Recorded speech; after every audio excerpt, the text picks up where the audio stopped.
네, 저 오늘 이사야서 강해 53강입니다. 새 하늘들과 새 땅의 예언이라는 제목으로 오늘 이사야서 65장 말씀을 선포하겠습니다.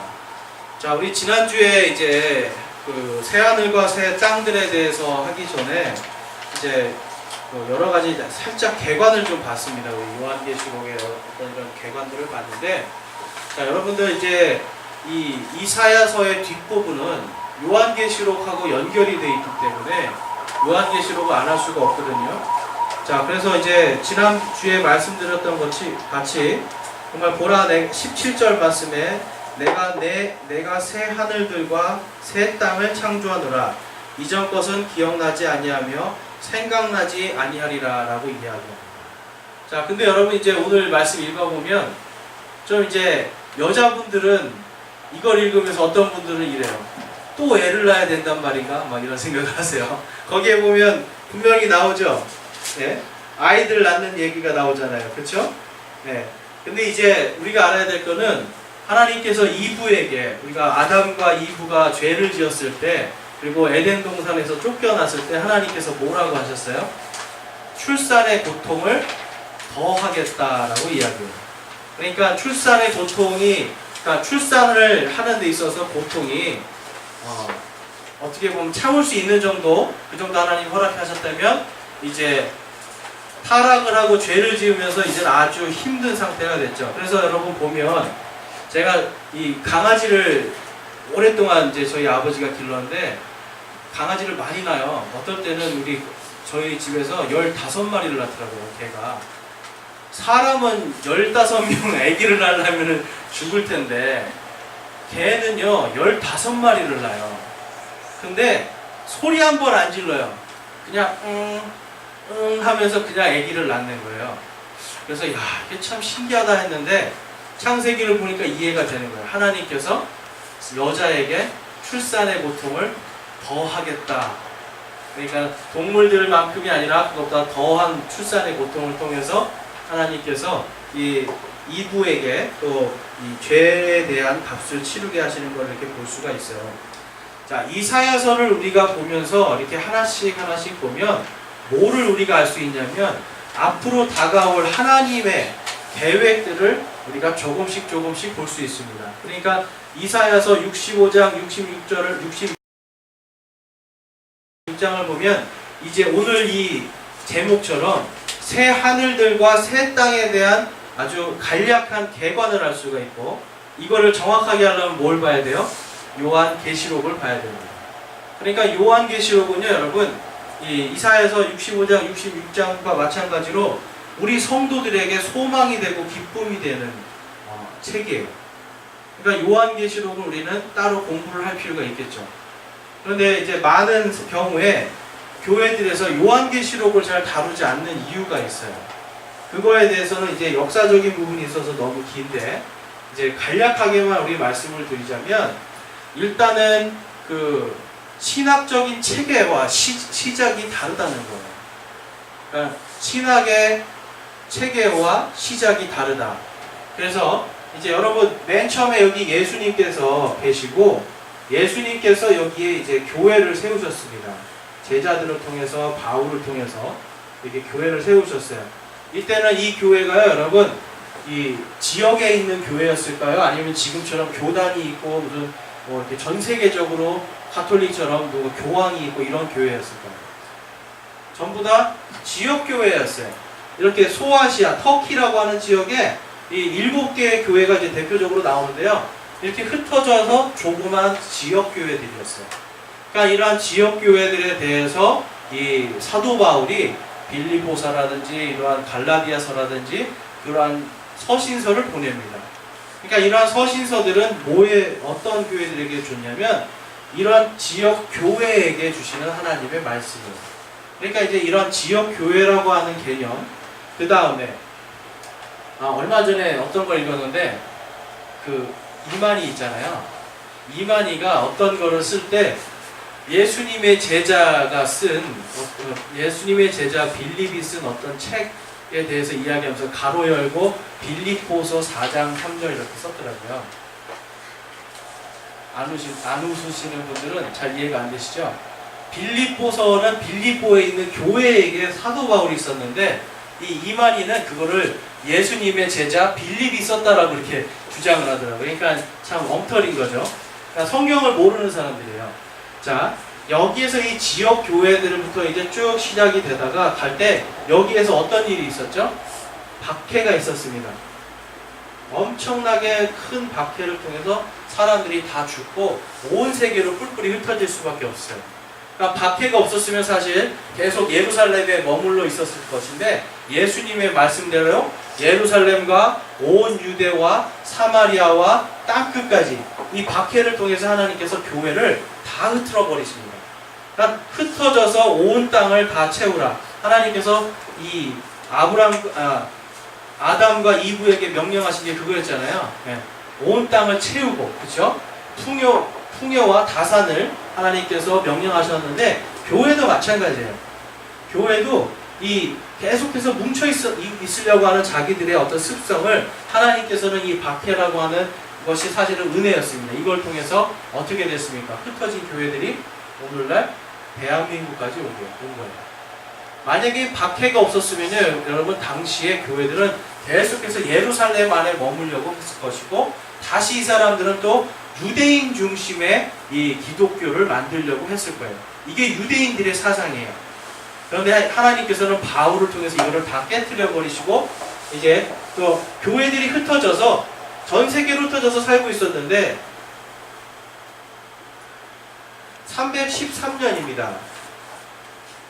원래는 BC를 뒤에 써야 되는데 before Christ입니다. 그러니까 예수님 전에, 기원 전 313년에 누가 나오냐면 콘스탄틴이라는 사람이 나와요.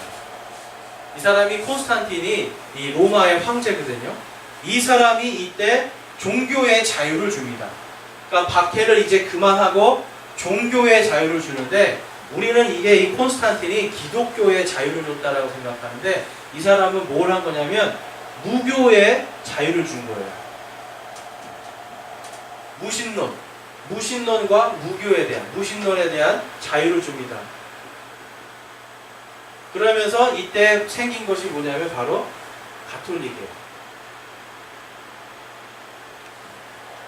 자, 교회들이 이렇게 쭉 가고 있었는데 무신론에 대한 그 자유를 주면서 가톨릭이 생겼는데요. 이 가톨릭이 생긴 배경이 뭐냐면 가톨릭의 그 모든 교리를 만든 사람이 누구죠? 잘 아시는 어거스틴입니다. 어거스틴이라는 사람은 원래 어떤 사람이었냐면 마니교라고 하는 그 마니교의 제사장이었어요. 마니교는 뭐냐면 조로아스터교라는 거에서 떨어져 나온 것이고 이 조로아스터에서 나온 사상들이 오늘날의 이 대승불교, 지금 우리 한국에 있는 대승불교 있죠? 이 대승불교의 이 조로아스터교에서 딱 떨어져 나온 개념 하나가 뭐냐면 바로 미륵보살이라고 하는 게 탁 튀어나와요. 그러니까 미륵이라는 말은 미트라, 빛이라는 뜻이거든요. 빛의 천사, 광명의 천사가 또 가장에서 오는 게 뭐예요? 사탄이에요. 루시퍼라는 말이 빛이거든요. 그래서 이 어거스틴을 통해서 이 어거스틴이 그러한 이 플라톤의 철학과 플라톤 잘 많이 들어보셨죠? 그 다음에 마니교 그리고 자기가 믿게 된 기독교 요거를 다 합해서 흔들어서 하나 딱 만들어낸 게 바로 가톨릭 천주교입니다. 그래서 이 사람들의 신학의 근원은 뭐냐면요. 이 구약 성경에 이스라엘에게 하나님께서 가나안 땅을 주시는 축복이 있잖아요. 그것이 바로 이스라엘이 아니고 교회다라고 주장을 한 거예요. 이 어거스틴이. 그래서 이 하나님께서 온 우주를 창조하시는 이 우주의 우주적인 교회 그리고 가나안 땅이 무엇으로 보는 거예요? 가나안 땅을 천국으로 보고 천국에 우리가 들어가야 되는 것처럼 가르치고 했던 것이 바로 어거스틴입니다. 그러면서 여기에서 이 천주교가 믿는 것은 바로 이 이스라엘 대체 신학이라는 거예요.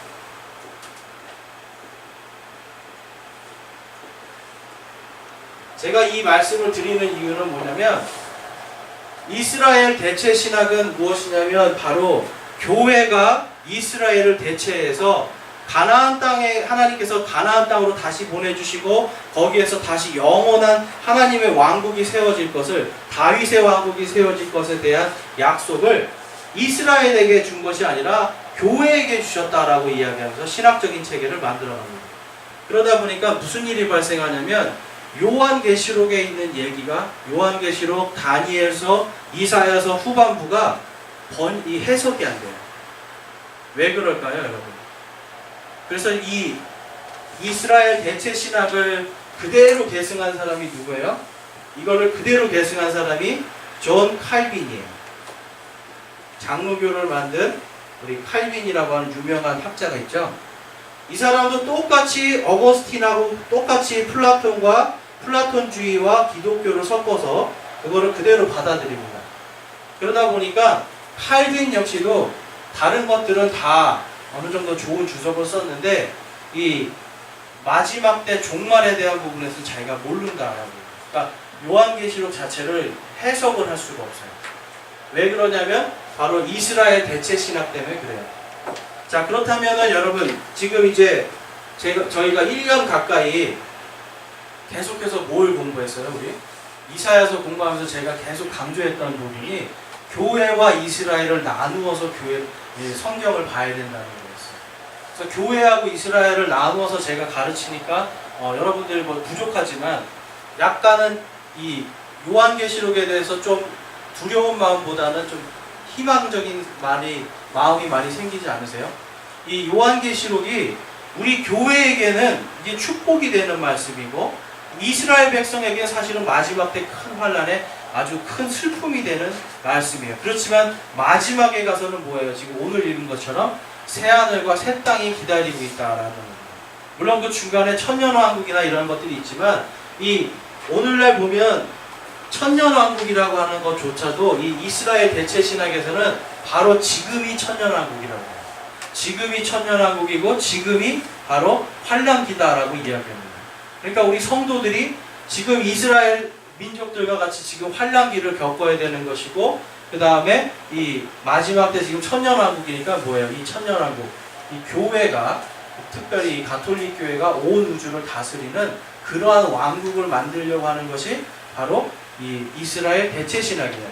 그래서 이제 어떤 분들은 이제 제가 몇 번 설교하면서 알려드린 부분이 뭐냐면 바로 이 우주적인 교회, 이 가톨릭이라는 이름이 우주적인 교회라는 뜻인데 이 우주적인 교회라는 개념 때문에 생기고 있는 지금 요즘의 현상이 뭐예요, 여러분? 바로 종교통합이에요. WCC, 프리메이슨, 일루미나티 요즘 많이 들어보셨죠? 이런 이야기들. 이러한 현상들이 뭐냐면 그 현상 속에 한가운데 누가 있어요? 희한하게 그 안에 가톨릭이 있고 이 기독교인들이 들어가 있어요. 이상하죠? 얼마 전에 5월 17일 날은 무슨 날이었어요? 세계 성소수자 혐오 반대의 날이에요. 무슨 날? 성소수자의 날이다라고 사람들이 이야기하는데 그 얘기할 때 거기에 누가 나가 있었어요? 기독교 단체들이 가 있었어요. 그러면서 무지개 예수를 들고 거기서 막 예수님 동성연애자들이 예수님 옷 입고 예수님은 동성연애자를 사랑합니다 이런 거 막 하거든요. 근데 지금 보니까 얼마 전에도 감리교회에서는 아예 그걸 우리가 동성애를 지지하는 신학을 퀴어 신학이라고 합니다. 이들은 뭘 믿냐면 예수님이 동성애자였고 성경 어디에도 하나님은 동성애를 미워하지 않는다라는 것을 이 사람들이 가르쳐요. 그러다 보니까 이 사람들은 여러분 자기들이 지금 원하는 대로 성경을 마음대로 해야 되니까 어때요? 이 성경의 말씀들은 그때하고 지금은 다른 거다. 해석이 달라져야 되고 모든 우리가 접근이 달라져야 된다라고 이야기해요. 그런데 성경은요, 여러분 절대 그런 책이 아닙니다. 성경은 2000년 전이나 오늘이나 동일하게 우리에게 그대로 적용할 수 있는 책입니다. 그것이 하나님의 은혜입니다. 그런데 이제 그런 퀴어 신학하는 사람들에 대해서 이제 반대하는 입장들이 많이 있는데 또 불구하고 각 교단마다 지금 찬성하는 사람들이 계속 늘어나고 있어요. 그래서 감리교에서도 이번에 어떤 책을 냈는데 깜짝 놀랐어요. 교회 안에 동성애 청년들을 위한 뭐 생활 이런 지침서, 뭐 신앙 가이드라인 뭐 이런 거를 만들었더라고요. 그러니까 이러한 것들이 뭐냐면 이제 조금씩 이제 우리를 갉아먹고 올라탑니다. 근데 그 배후의 중심에 누가 있냐면 바로 가톨릭 교회가 있어요. 이제 WCC는 많이 들어보셨을 거고요. WEA라는 것도 있어요. 세계 복음주의 연합회. 그러니까 세계 복음주의 연합회나 WCC랑 똑같아요, 이 사람들. 복음인데 이제 이 말하는 복음은 예수님을 뺀 복음이 되는 거예요, 지금 점점. 그런데 이러한 상황들이 지금 왜 되고 있느냐? 결국은 한가운데 이 사람들이 들어가 있어요. 왜 그럴까요, 여러분? 우주적인 교회라는 것을 자꾸 생각하고 그것을 이제 넣어주면 어떤 일을 해야 되냐면 모든 종교가 다 통합이 되고 누구 밑으로 들어가야 돼요? 가톨릭 밑으로 들어갑니다. 그러니까 지금 이제 신학적인 부분에서 어거스틴이요, 그냥 이거 이스라엘 대체 신학 하나를 만들었을 뿐인데 지금 2000년 정도가 지나가니까 오늘날에는 변종 기독교가 막 나오는 겁니다. 변종 기독교, 심지어는 이제 어떤 얘기가 나와요? 예수의 이름만 우리 빼고 함께 모이자가 되는 거예요. 네. WCC는 다른 게 아니라 이제 제가 사진 나중에 예전에도 한번 보여줬는데 불교든 원불교든 뭐 힌두교든 불교든 다 상관없이 예수만 빼고 우리가 하나님께 찬양하자 이렇게 됩니다. 그러니까 이제 여러분 평화, 화합 이게 좋은 말이잖아요. 다 좋은 말인데 결국은 그것이 무엇에 기초를 두는 거냐면 가톨릭이 만든 우주적인 교회를 실현하기 위한 것으로 가고 있습니다. 그래서 그거에 대해서 이 많은 조직들이 있어요. 특별히 이 가톨릭 안에는 지금 교황이 있는 예수회가 아주 제일 앞장을 서고 있고, 이 예수회는 다른 것과 아니라 이제 프리메이슨이라든지 일루미나티라든지 세계 정부를 만들려는 사람들이 있어요. 이제 그러한 사람들하고 다 같이 한 마음으로 묶어서 뭘 만들냐면 단일 정부, 전 세계가 단 하나의 정부, 그리고 단 하나의 종교를 갖고 단 하나의 화폐를 가지고 살게 하기 위해서 지금 준비를 하고 있는 거예요. 그래서 여러분 요즘에 비트코인, 뭐 디지털 이렇게 동전, 비트코인 많이 하잖아요, 사람들 투자. 그게 여러분 그냥 나오는 게 아니에요. 이제 이러한 것들이 꼭 비트코인이 그런 게 아니라 이러한 것들이 나중에는 단일 화폐로서 전자화폐화가 되면 이제는 돈을 가지고 다닐 필요가 없게 됩니다. 그리고 모든 것이 이제는 뭐가 돼요? 다 신용카드로 되는데 지금 전 세계가 지금 계속해서 해커라고 하는 거에 공격을 당하잖아요. 어느 나라든지. 제일 해커가 많은 나라가 북한하고 중국이에요. 그러니까 이 두 나라가 해킹을 하면은 내가 가지고 있던 돈이 한 번에 다 날아가게 돼 있어요. 그러니까 이거하고 지금 전쟁을 하고 있는데 앞으로는 이 보안이라고 하는 부분들 때문에 이것도 전 세계적으로 이제 통일로 되는 과정으로 가고 있습니다. 그래서 이제 우리가 지금 살고 있는 시대가요, 지금 이런 시대예요. 그러니까 예수님 당시에 지금 어거스틴은 사실 이런 거 상상도 못했겠지만 이 한 사람이 이스라엘 대체 신학이라는 걸 한 것 때문에 이 가톨릭이라고 하는 이 교회 개념, 우리가 보통 하나님의 나라 얘기 많이 하잖아요. 하나님 나라의 확장 이런 거 들어보셨죠? 하나님 나라의 확장. 근데 여러분 하나님 나라가 확장될 필요가 있어요? 하나님 나라는 이 전체가 온 우주가 하나님 나라예요. 하나님 왕국이에요. 근데 이 하나님 나라의 확장이라는 말은 결국은 뭐냐면 가톨릭이 이야기하는 우주적인 이 교회가 온 땅을 다스리는 그거를 말하는 거예요. 그래서 복음으로 어느 민족들을 다 전도하고 그 나라가 복음화돼야 되고 하는 이런 게 좋은 얘기인데 그 안에 이 가톨릭이라고 하는 개념이 들어있고 이스라엘 대체 신학이라는 게 들어있습니다. 제가 오늘 이 말씀을 드리는 이유는 뭐냐면 우리가 알게 모르게 지금 저 같은 경우도 장로교회에서 거의 30년을 제가 있었잖아요. 그러니까 이 개념이 그대로 들어가 있어서 요한계시록을 보든지 이런 거 이사야서를 볼 때 자꾸 이게 헷갈려요. 그래서 이러한 것들을 이제 헷갈리지 않게 하기 위해서는 어떻게 해야 될까요? 목사로서 가장 쉬운 방법은 피해가면 됩니다. 안 가르치면 돼요. 그런데 안 가르치면은 요한계시록에 있는 내용이 뭐라고 나와 있어요? 가장 복된 말씀이에요. 이게 복된 말씀이고 우리 성도들이 이 땅을 살아가면서 반드시 그것에 소망을 둬야 되는데 소망을 둘 데가 없게 되는 거예요. 그래서 이 가톨릭이라고 하는 이 이스라엘 대체 신학 때문에 생긴 이러한 교회들의 이러한 문제들이 오늘날 다 드러나는데 공통적으로 드러나는 게 뭐냐면 바로 동성애와 종교 통합입니다.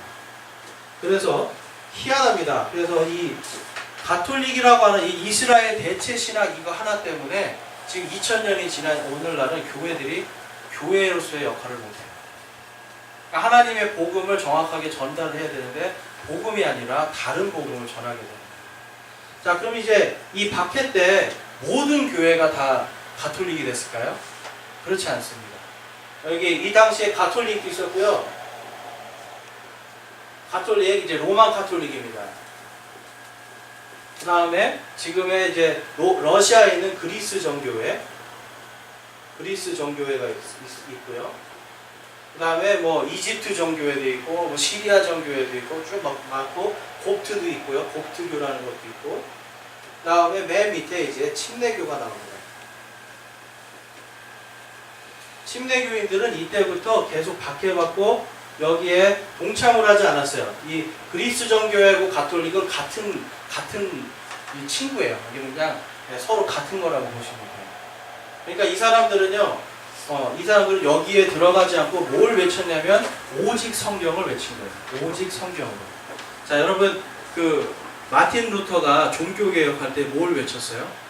오직 성경, 오직 믿음, 오직 예수 그리스도, 오직 하나님께 영광. 근데 이제 그게 갑자기 나온 말이 아니라 이것이 초대교회 때부터 이 박해가 시작되고 로마 카톨릭이 시작될 때부터 이 침례교회인들이 그 오직 성경을 외치면서 죽임당합니다. 첫 번째로 죽임당했던 게 뭐냐면 침례 때문에 죽임을 당하는 거예요. 그러니까 성경 말씀에 침례가 있는데 너네 왜 침례 안 해? 왜 이 사람들이 우리는 다 세례를 먼저 배웠잖아요. 그렇죠? 왜 그랬냐면 이 사람들은 그 콘스탄틴이라고 하는 그 황제가 죽을 때 이 사람이 뭘 믿었냐면 침례를 받아야 구원받는다고 생각했어요. 침례받고 그 다음에 죄를 지면 죄 때문에 천국에 못 간다고 믿었어요. 그러니까 어떻게 해요? 죽을 때까지 침례를 안 받았어요. 그리고 딱 버티고 마지막에 숨 꼴딱꼴딱 할 때 목사들 불러서 빨리 침례 주라고. 근데 이제 누워있는 사람은 어떻게 물에 담궈요? 그래서 물을 뿌린 거예요.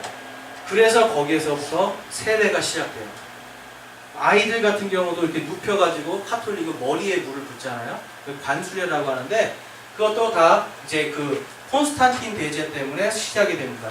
그러니까 그런 것들을 반대하면서 침례 때문에 죽어간 사람들을 침례 교인이라고 이제 저주의 말을 하면서 죽였어요.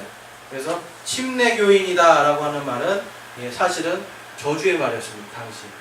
그렇지만 이 사람들은 어떻게 전 세계로 이제 흩어져서 살게 되고 결국은 미국으로 가서 정착을 하게 됩니다. 약 1000여 년 만에, 한 1700년 만에 미국에 가서 정착을 합니다. 근데 이 사람들은 어때요? 여기에 속하지 않으니까 어때요? 오직 성경이니까 이때부터 성경에 있는 이스라엘과 교회를 나누어서 생각합니다. 이거를 나누어서 이거를 해석을 하기 시작해요. 그게 지금까지 이제 발달되어 와서 오늘날에 이렇게 왔습니다. 그래서 제가 이것을 이렇게 지금 긴 시간 장황하게 설명하는 이유는 이제 우리가 이사야서를 아무리 제가 가르쳐 드려도 이러한 부분을 잘 모르면 왜 우리는 다를까? 왜 이렇게 다르게 자꾸 믿어야 할까라는 생각을 하실 수가 있는데 근본 뿌리가 다르다는 거예요. 그러니까 뿌리가 다르다 보니까 성경을 보는 게 다른데요. 자, 여러분들 보실 때는 지금 이스라엘 대체 신학으로는 도저히 성경을 다 풀 수가 없거든요. 그런데 이 이스라엘과 교회를 나누었을 때는 성경이 해석이 됩니다. 성경이 성경을 해석할 수가 있게 되는 게 바로 이러한 신학적인 체계예요. 그래서 이러한 부분들이 있다라는 것을 이제 알게 됐는데, 자, 여러분들은 어떠세요? 지금 이제 제가 오늘 이거를 다 하려고 하다가 계속 고민이 됐어요. 어제부터. 과연 지금까지 65장까지 왔는데 얼만큼 이해를 하고 계신가라는 생각도 좀 들게 되고, 한번 좀 이렇게 이걸 짚고 넘어가야 또 조금은 이제 왜 이렇게 우리가 배워야 되는 걸 아실 수 있을 것 같아서 했어요. 자, 여러분 지금 이제 오늘날 아까 말씀드린 것처럼 작은 틈 하나가 생긴 게 지금 엄청 큰 틈이 만들어진 겁니다. 그러니까 결국은 이 마틴 루터가 말했던 것처럼, 물론 지금 루터교도 다 지금 동성애에 찬성하고 있죠. 네, 루터교도 WCC 아주 적극적으로 나서고 있고 하는데, 어쨌든 오직 성경이에요. 그러니까 오직 성경 말씀이 무엇인가를 확실하게 알기 위해서는 이것을 진리의 말씀을 바르게 나누어야 됩니다. 진리의 말씀을 바르게 나누게 될 때, 그러면 우리가 완전하진 않지만 하나님의 말씀을 그래도 이 진리에서 벗어나지 않도록 우리가 믿을 수 있다는 거예요. 우리가 어떻게 하나님의 말씀을 완전하게 알 수 있겠어요? 그렇지만 진리에서 적어도 큰 틈이 벌어지지 않게는 할 수 있다는 거예요. 그래서 이제 오늘 그 프린트물로 이제 가보시면 위에 있는 내용은 제가 지금 설명을 했고요. 거기 중간쯤에 보면 1페이지 중간쯤에 보면 1절 말씀, 이제 이사야서 65장 1절 말씀입니다.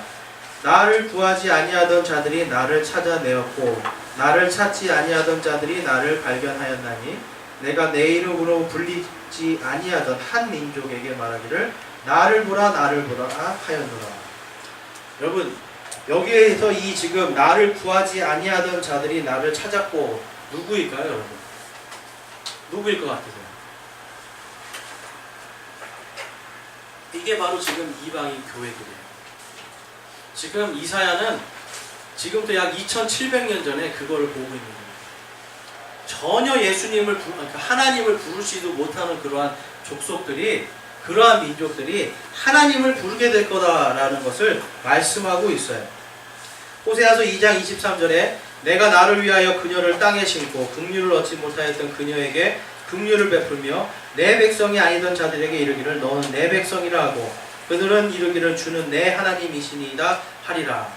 자, 여러분 여기까지만 봐도 지금 하나님은 지금 이방인들에 대해서 다르게 다루고 있는 걸 보실 수가 있죠.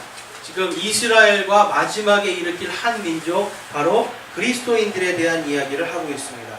자, 그러면 이제 베드로가 뭐라고 했는지 볼게요. 베드로전서 2장 4절에서 5절 말씀 보면 참으로 사람들에게는 거부당하였으나 하나님께서 선정받은 돌, 곧 보배로운 산돌이신 그분께 나와 너희도 살아있는 돌들로서 영적 집으로 건축되고 예수 그리스도를 통해 하나님께서 받으실 영적 희생물을 드리는 거룩한 제사장이 되었도다. 하나님께서 이 출애굽기 19장에 보면 이스라엘을 제사장 민족으로 부릅니다. 제사장이 뭐예요? 하나님과 사람 사이에서 중재하는 역할이 제사장입니다. 그래서 오늘날 우리의 대제사장은 누구시죠? 바로 예수 그리스도예요. 예수님의 보혈의 피로 이 믿지 않는 자들과 하나님 사이에서 중재를 하시고 계세요. 그런데 그 중재의 일을 지금 누구에게 맡겨준 겁니까? 바로 우리들, 이방인 성도인 우리가 지금 대제사장이 된 것입니다. 그래서 9절에 그러나 너희는 선정된 세대요 왕가의 제사장이요 거룩한 민족이요라고 이야기합니다. 그럼 아까 이사야서에서 말한 그 한 민족이 뭐죠? 바로 그리스도인들이에요. 오늘날 우리가 여러분 얼굴 색깔도 다르고 나이도 다르고 하지만 예수 그리스도 안에서는 다 형제자매예요. 그렇죠? 예수 그리스도의 족속들이에요. 그러니까 예수 그리스도의 민족들이에요. 그러니까 그리스도인이라고 하는 이 한 민족이 생기게 되는 겁니다. 그래서 여러분 이제 10절 말씀에 보면 너희가 지나간 때에는 백성이 아니었으나 이제는 하나님의 백성이요 긍휼을 얻지 못하였으나 이제는 긍휼을 얻었느니라 라고 말씀하고 있습니다. 자, 이제 5절에서 10절 말씀 우리가 이제 건너뛰고요. 이제 뒷장으로 한번 가보실게요. 뒷장으로 가보시면 이제 11절에서 13절까지의 말씀이 나와 있는데요. 이제 거기에 보면 이렇게 말합니다. 11절에 보면 그러나 너희는 주를 버리는 자들이요 나의 거룩한 산을 잇고 그 군대를 위하여 상을 예비하며 그 수대로 음료 헌물을 제공하는 자들이니라. 여기서 너희는 누구냐면 바로 이스라엘 백성을 이야기하는 거예요. 그러니까 아까 위쪽에서는 지금 마지막 때 하나님께서 일으키실 그 한 민족 그리스도인들에 대한 것이고 여기에는 다시 이스라엘 백성들에 대한 이야기가 나옵니다. 그러면서 이제 14절 말씀에 보라 나의 종들은 마음이 기뻐서 노래하되 너희는 마음이 슬퍼서 소리를 지르고 영이 괴로워서 울부짖으리라. 아까 이방인들이 하나님 앞에서 지금 뭐가 됐다고 말씀드렸어요? 제사장입니다. 제사장은 하나님의 종입니다.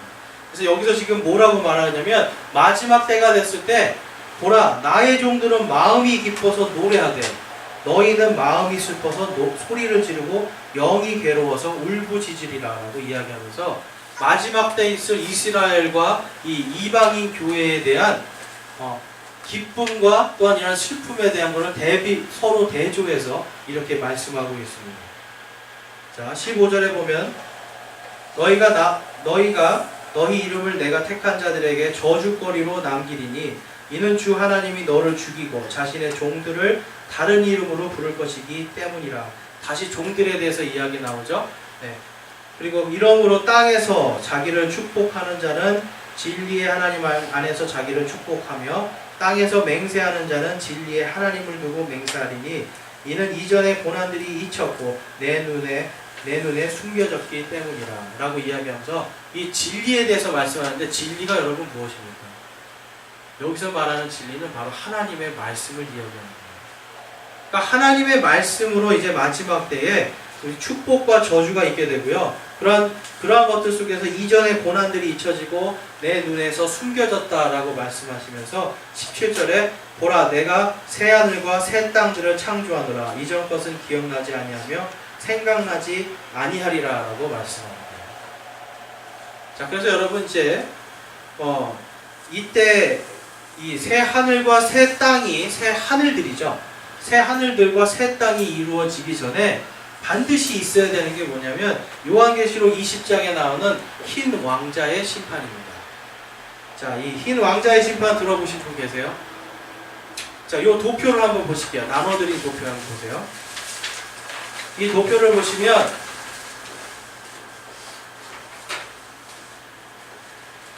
자, 도표에 하늘들이 몇 개 있는지 한번 세어보세요.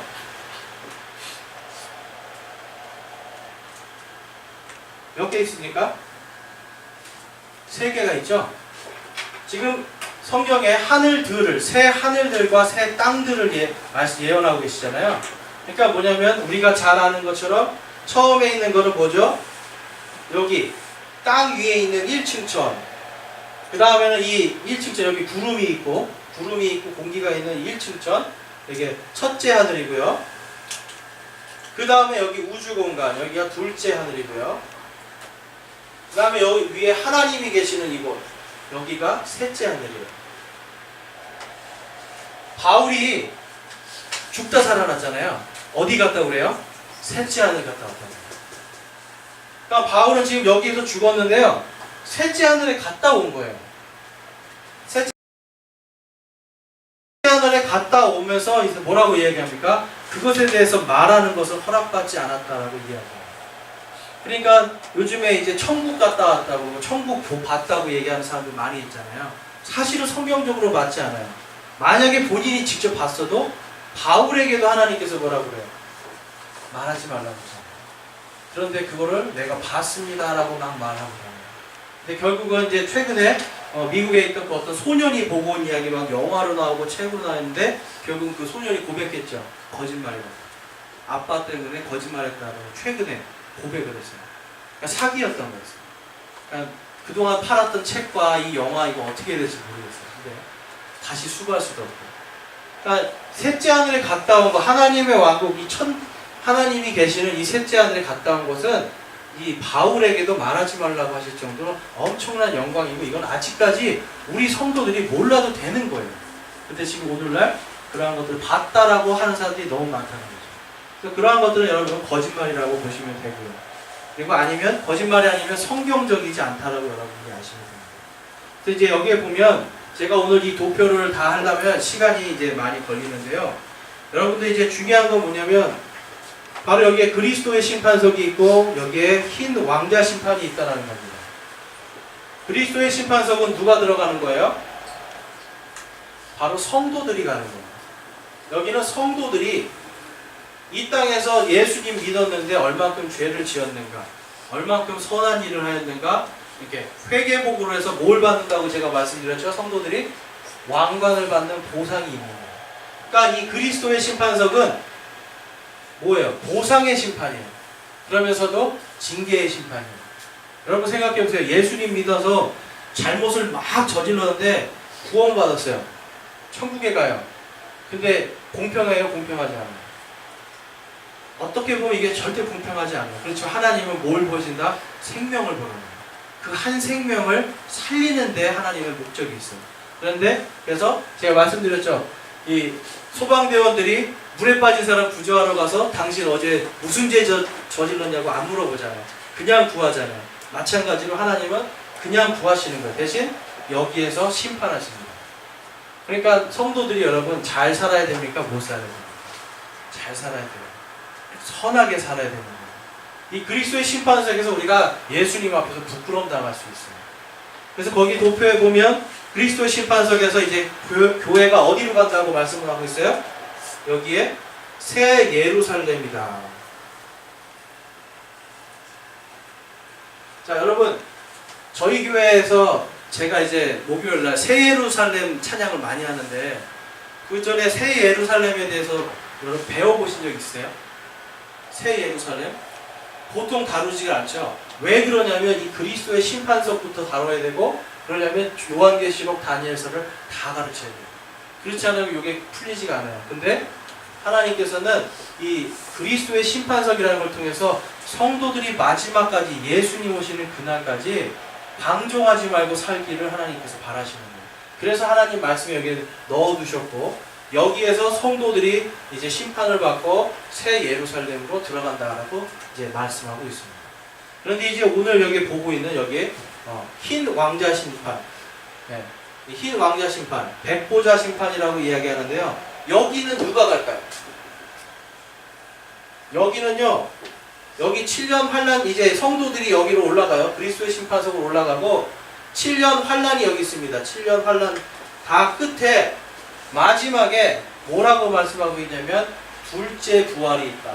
둘째 사망의 부활이 있다라고 성경이 말씀하고 있습니다. 그게 요한계시록 20장 11절에서 15절에 나오는 말씀입니다. 그러니까 첫째 부활은 뭐예요? 첫째 부활, 성도들의 소망의 부활, 생명의 부활이라면 이 마지막 둘째 사망의 부활은 이제 이거는 영벌의 심판이에요. 그러니까 여러분 이제 우리는 그냥 죽으면 천국, 죽으면 지옥 이렇게만 단순하게 생각하잖아요. 근데 요한계시록에 가면 그렇지가 않다라는 거예요. 믿지 않는 자들은요, 여러분 무덤 속에 있다가 처음 여기 지옥에 있습니다. 땅 속에 지옥, 말 그대로 땅 속에 있는 감옥이에요.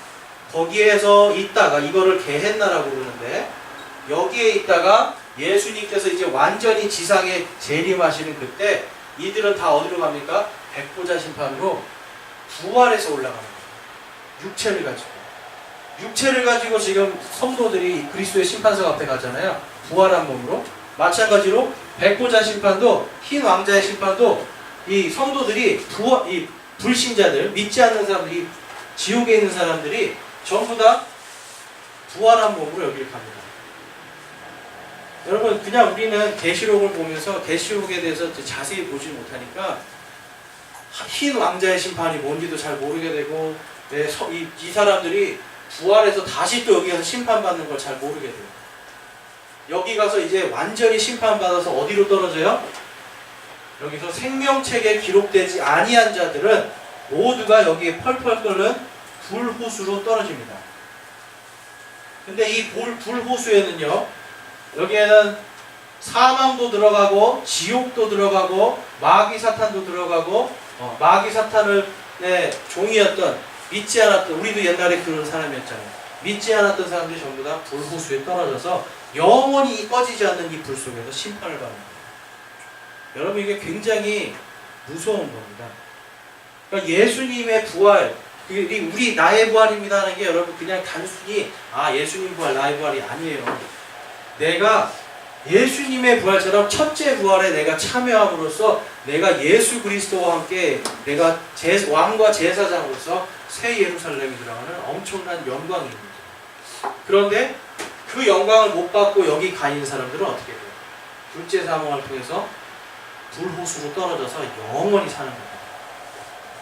근데 이제 거기에 보면 예수님이 여러분 부활하실 때 어떤 일이 있었다고 그랬어요? 무덤들이 터지면서 잠자는 자들이 다 일어나서 예루살렘에 가서 나를 보여요. 이거 읽어보셨어요? 복음서에 보면 예수님이 부활하실 때 어때요? 잠자던 자들이, 무덤 속에 있는 사람들이 무덤이 터져요. 무덤이 터지면서 다 일어나서 예루살렘에 가서 부활한 내 몸을 보입니다. 그래서 옛날에 어떤 사람이 물어봤어요. 그 사람들은 어떻게 됐습니까? 여러분 한 분도 안 궁금했어요? 예수님 부활하실 때 부활해서 막 무덤 속에 나와서 이 예루살렘에 가서 보인 사람들은 어떻게 됐을까요? 죽었을까요? 살았을까요?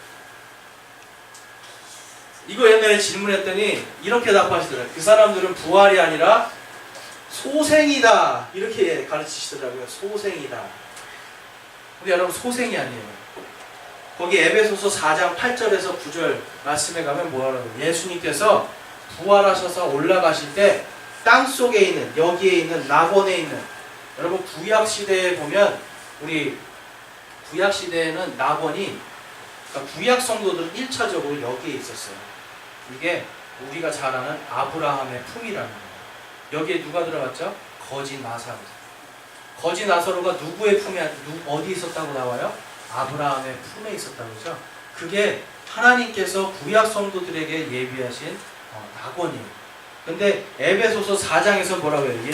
예수님께서 땅의 맨 밑까지 들어가셔서 감옥에 갇혀 있는 자들, 포로된 자들을 데리고 다시 올라가셨다고 얘기해요. 그러니까 에베소서 4장은요, 이게 도대체 뭔 말인가 몰라요. 그래서 우리나라 사도신경에는 이거를 뺐어요. 전 세계 모든 교회들이 사도신경에는 예수님께서 into the hell, 지옥에 내려가셨다가 다시 하늘로 올라가셨음을 믿습니다라는 고백을 해요. 특히 가톨릭에서는. 근데 한국 사도신경은 어때요? 이걸 뺐어요. 왜 그래요? 모르니까. 이걸 몰라요. 이걸 모르니까 빼는 거예요. 근데 가톨릭에서는 뭐라고 그래요? 이게 연옥이다. 그래서 연옥에 가서 한 500년쯤 있는데요. 한 500년. 500년쯤 있는 거 땡기려면 어떻게 돼요? 재산을 다 팔아서 교회에 주면 한 100년 깎아주고, 더 많이 내면 200년 깎아주고, 자손들이 매일 촛불을 켜주면 하루씩 또 깎아주고. 그러니까 어때요? 여러분 500년 동안 500년 연옥이 있으셔야 되겠어요? 네? 아니잖아요. 그렇죠? 그러니까 이 에베소서 4장 말씀을 모르기 때문에 그거에 대한 아까 말씀드린 그 신학의 체계가 이스라엘 대체 신학 요걸로 들어가면 이게 연옥으로 바뀌어버리는 거예요. 연옥. 그러니까 이제 이 부분은 뭐냐면 연옥이 아니라 구약 성도들이 있었던 낙원, 아브라함의 품입니다. 그래서 에베소서 4장에서 예수님께서 땅의 중심부까지 들어가셨다가 포로된 자들을 이끌고 다시 올라가셨다는 걸 이해합니다. 그러니까 올라가지 아니하셨다 그러면 어떻게 하나님께서 다시 내려가셨냐, 그 얘기하는 게 바로 에베소서 4장 이야기거든요. 그래서 여러분들이 한번 읽어보세요, 나중에. 그래서 이제 이러한 것들이 지금 여기 있는 도표가 이제 더 이제 여기까지만 하겠는데요. 여기에 이제 땅에 여기에 이제 무적행이라고 하는 것이 있어요. 무적행, 아부소스. 그다음에 여기는 바닥 없는 부덩이. 이제 이런 게 있습니다. 그래서 이러한 표를 보면 여러분, 지금 나눠드린 이 표를 보면 어떠세요, 여러분? 그냥 봤으면은 좀 이해가 안 되셨을 거예요. 근데 이런 신학적인 부분에 이런 서로 차이가 있다는 걸 알고 이제 말씀을 드리면 이렇게 되는데, 요한계시록이 복되고 우리 성도들이 알고 소망이 되는 건 다른 게 아닙니다. 바로 이 첫째 부활에 참여해서 우리가 이 요한계시록에서 말한 하나님의 엄청난 진노 속으로 들어가지 않는다는 것, 그리고 우리 성도들이 여기에서 뭐예요, 여러분? 이 땅에서 잘 살아야 된다는 거예요. 바로 그리스도의 심판석 앞에 가서 예수님이 물어보실 거란 말이에요. 어떻게 살았는가? 그 책들이 다 기록되어 있어요. 그렇지만 우리의 이름이 어디에 기록되어 있어요? 생명책에. 그러니까 이 심판석에 가면 책들이 있다라고 이렇게 말씀하는데 뭐냐면 거기에 생명책도 있고요. 우리들이 어떻게 뭘 했는가 다 나와 있는 거예요. 그러니까 예수님 앞에 갈 준비를 우리는 하는 겁니다. 그래서 예수님 앞에 가서 새 예루살렘에 들어갈 수 있는 소망을 갖고 새 하늘과 새 하늘들과 새 땅, 뭐예요 여러분? 이걸 다 하나님께서 새롭게 만들어 주시는 거예요. 이제는 거기에는 눈물도 없고 아픔도 없고 괴로움도 없고 이제 이전 것들, 아까 미워하는 어떤 사람 얘기를 하셨는데 이전 것들은 기억이 안 나는 거예요 여러분. 예전에 내가 아프고 슬펐던 거, 미워했던 것들이 이제는 다 없어지는 거예요. 그게 왜 그래요 여러분? 너무 감사해서. 여러분 여기에 내가, 저와 여러분이 여기에 들어갈 만한 뭘 했나요? 여러분 여기 그리스도의 심판석에 갈 수 있는 자격을 여러분들이 뭘 해서 얻으셨어요? 우리는 아무것도 한 게 없어요. 오직 예수님께서 십자가에서 피 흘려 죽으시고 부활하셨기 때문에 그 부활의 능력을 믿고 그 부활하신 예수님을 믿는 사람이 하나님께서 의롭다 칭해 주셨기 때문에, 그것 때문에 어떻게 됩니까 여러분? 예수님 오시는 마지막 나팔 소리 울릴 때 모든 잠자는 성도들 그리고 살아있는 우리들이 눈 깜짝할 사이에 부활하신 예수님과 같이 영광스러운 몸으로 공중으로 들어올라가 공중에서 주를 만나리라. 이것이 데살로니가전서 4장에 나오는 얘기예요. 데살로니가전서 4장 여러분, 이 이스라엘 대체 신학에서는 이거를 알 수도 없습니다. 그런데 마지막 때 우리가 예수 그리스도의 이 부활과 같이 우리가 부활해서 여기에 들어갈 수 있는 게 여러분 얼마나 큰 영광인지 모릅니다. 성경을 깊이 있게 우리가 보면 마지막 때 요한계시록에 있는 이 모든 내용들이 얼마나 감사한 건지 깊게 깨닫게 됩니다. 그래서 여러분 여기에 들어가시고 싶은 분은 아무도 없죠. 네.